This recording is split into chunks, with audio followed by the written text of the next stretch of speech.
Lepo pozdravljeni v jesenskih nasvetih Nacionalnega inštituta za javno zdravje. Tokrat z doktorico Urško Blaznik govorimo o energijskih pijačah. Slovenija je šla na počitnice brez energijskih pijač, kakor smo 1. julija napovedali počitniško kampanjo. Kaj pa zdaj? Se bomo vrnili na staro, z novim šolskim letom, z učenjem in tudi bedenjem.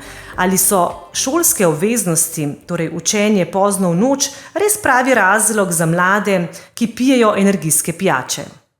Dober dan. Ja, mladi pogosto navajajo to kot enega glavnih razlogov, da pač zaradi šolskih obveznosti morajo prestavljati spanje dolgo v noč in potem potrebujejo energijsko pijačo, ki jih ohranja budne in skoncentrirane. Vendar vpliv kofeina je žal tak, da morda na začetku dejansko lahko odložijo spanje, vendar se potem ta zaspanost vrne v še večjem obsegu. Zato pravzaprav je edini pravi način uravnavanja telesnega in duševnega zdravja zadosti spanja in upravljanje šolskih obveznosti pač v tem času, v katerem smo budni, in ne odmikanja spanja v pozne nočne ure, ker potem je seveda težje vstati, potem spet posežejo mladi po energijskih pijačah in pride do neke vrste začaranega kroga, iz katerega pa mnogi povedo, zelo težko izstopijo. Kaj pa so še glavni razlogi za pitje teh pijač? Privlačna embalaža, oglasi, okus, mogoče vrstniki?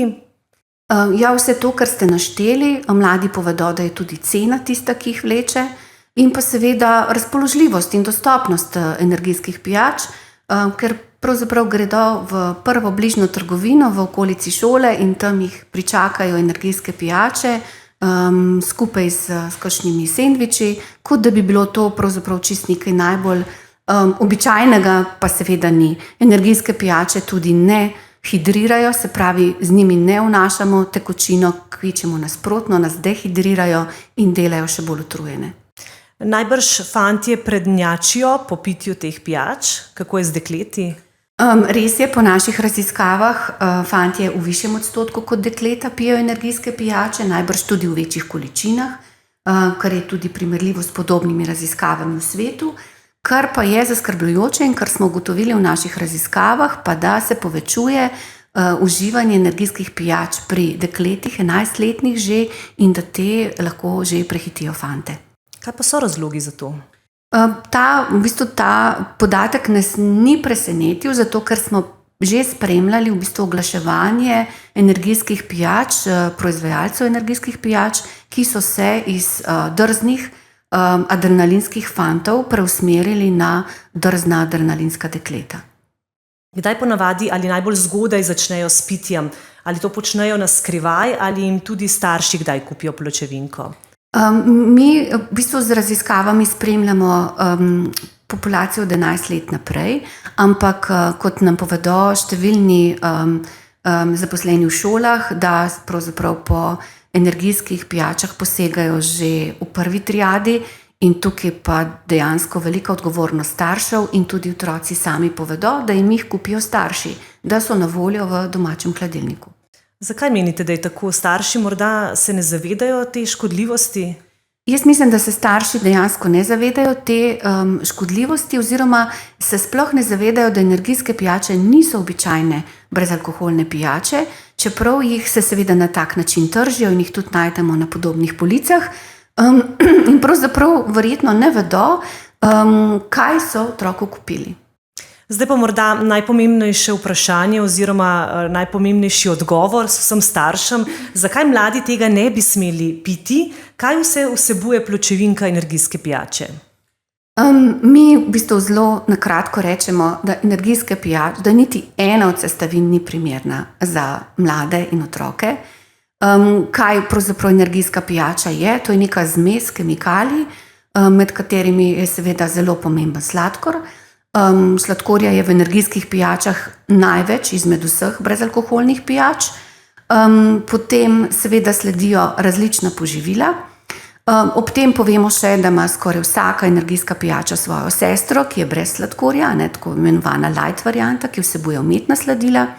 No, poleg pač sladkorja vode imamo pa seveda številna poživila, med njimi seveda kofein, taurin, glukuronolakton, potem se recimo kofein pojavlja tudi v obliki ne sintetičnega kofeina, ampak v obliki izvlečkov guarane, ki pravzaprav je to prav tako kofein, a ne. Skratka, potem so največkrat dodani tudi vitamini B skupine, in pa pač različne arome, ki so pravzaprav pri energijskih pijačah tudi zelo pomembne. Mladi povedo, da jim je všeč okus, tako da se očitno industrija prilagaja okusu mladih in dela pač take njim okusne pijače.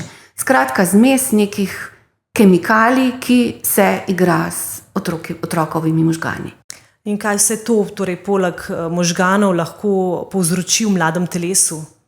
Ja, zdaj že vemo, toliko časa so že energijske pijače na trgu, da seveda vemo, da je vpliv kofeina v bistvu tisti prvi, ki ga zaznamo ob pitju energijske pijače, se pravi gre za takojšnje in pa dolgoročne učinke. Zdaj takojšnji so seveda vpliv na srčno mišico, tudi na druge mišice, potem s tem se lahko dvigne krvni tlak, poveča se pa tudi prenos živčnih impulzov, kar pomeni razburjenost, nervoza, tesnoba, nekateri občutijo glavobol, dehidracija je prisotna, s tem tudi verjetno glavobol in pa nekateri tudi poročajo o nekih bolečinah v trebuhu in v prebavnem sistemu. Nezanemarljivi so pa seveda dolgoročni učinki, a ne? Kot sem že rekla, mladi nekako padejo v nek začaran krog pitja energijskih pijač, iz katerega težko izstopijo, ampak opažajo sami pri sebi seveda, da imajo porušene vzorce spanja, kar seveda poveča izločanje stresnih hormonov, težave s spanjem so itak prisotne. Potem to vse skupaj nekako vodi do večje verjetnosti tudi za kakšne motnje v duševnem zdravju. In pa seveda zaradi sladkorja so pa znane posledice, ne vem, vpliv lahko tudi na debelost, propadanje zob, sladkorna bolezen tipa 2, ne nazadnje. Skratka, če tako združeno povemo, energijske pijače škodljivo delujejo na mladi organizem in sicer na srčno-žilni in pa osrednji živčni sistem. Za tobačne izdelke in alkohol morajo biti kupci stari vsaj 18 let, pri energijskih pijačah ni tako. Bi recimo starostno omejitvijo kupcev potrošnike opozorili, da gre za škodljiv izdelek? Kaj bi v bistvu lahko še storili, da bi opozorili mlade, predvsem pa starše? Energijske pijače so na trgu in že zdaj v bistvu v sicer zelo nepregledni označbi na izdelku piše, da niso primerne za otroke in da niso primerne za nosečnice in za vse tiste, ki imajo morda kakšne težave s srcem, kar pomeni že samo po sebi, da ta izdelek ni povsem brez tveganja. Ampak seveda ta označba je tako majhna in praktično jo nihče ne bere. Tako da bi lahko rekli, da otroke je absolutno treba zaščititi pred energijskimi pijačami in tukaj je velika odgovornost staršev in pač vseh, ki so v stiku z otroki. Pri mladostnikih je seveda drugače, mladostniki marsikaj poskušajo, do marsičesa dostopajo na tak ali drugačen način, kar pomeni, da se je treba z mladostniki pogovarjati, jim je treba povedati, zakaj sploh ne bi to uživali, pokazati tudi zdrave alternative in pa jim tudi povedati, da dejansko kaj pravzaprav energijske pijače vsebujejo in da se igrajo z njihovimi možgani. Vsekakor veliko razlogov je proti pitju. Za konec pa še nasvet, kje in kako lahko mladostniki dobijo dodatno energijo, če jo potrebujejo. Ja, seveda, energije imajo mladostniki že sami po sebi zadosti, samo vzbuditi jo morajo, ne, v sebi.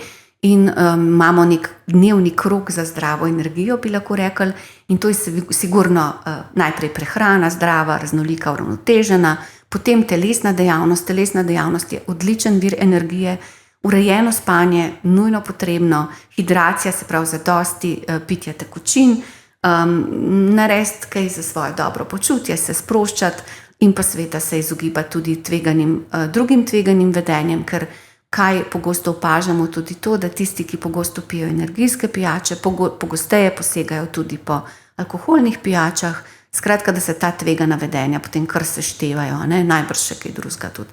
Tako da zadosti energije se da dobiti na drug način. Najlepša hvala za pogovor, vsem poslušalcem pa želimo veliko energije, seveda brez energijskih pijač.